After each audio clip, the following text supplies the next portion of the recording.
नमस्कार मंडळी. पुष्कळ दिवसापासून ना मला कोथिंबीर वडी खाण्याची खूपच इच्छा होत होती. पण कसं असते ना, बायकांना स्वतःच्या आधी मुलं, नवरोबा यांच्या इच्छा पूर्ण कराव्या लागतात आणि नंतर आपली. पण आज विचार केला होता मी, की आज कोथिंबीर वडी बनवायचीच. तर त्याकरिता मी बाजारात जाऊन छान ताजी फ्रेश कोथिंबीर घेऊन आली. कोथिंबीरीला साफ करून पाण्यातून धुवून घेतली आणि मग तिला कापायला घेतली. तर तिला छान बारीक बारीक कापून घ्यायची. नंतर ही कापून घेतलेली कोथिंबीर एका परातीमध्ये काढून ठेवली आणि त्यानंतर यामध्ये घालण्याकरिता लसूण, मिरची, जिरे आणि मीठ घालून एक वाटण दरदर वाटून घेतलं. आता जी कोथिंबीर कापून घेतली होती त्यामध्ये हे वाटण घालून घ्यायचं. त्यानंतर त्यामध्ये 1 चमचा तीळ, अर्धा चमचा ओवा हातावर या प्रकारे कुस्करून घालायचा. त्यामुळे ओव्याचा फ्लेवर उतरतो.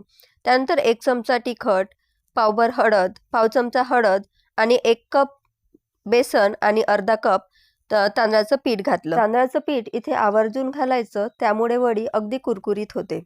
त्यानंतर याला मिक्स करून घ्यायचं आणि थोडं थोडं पाणी घालून याचा एक गोळा तयार करून घ्यायचं.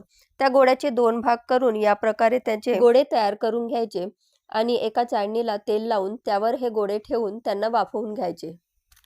अगदी 10 मिनिटात हे गोळे वाफवून तयार होतात. त्यांना छुरीने चेक करून घ्यायचं आणि त्यानंतर त्यांना काढून थंड करून घ्यायचे. गोळे थंड झाल्यानंतर छोट्या छोट्या पीसेसमध्ये त्यांना कापून घ्यायचं.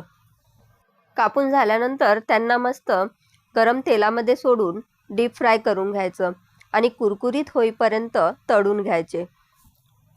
या वड्या आपल्याला कमी आचेवर तळून घ्यायचे आहे, म्हणजे मस्त कुरकुरीत होतात.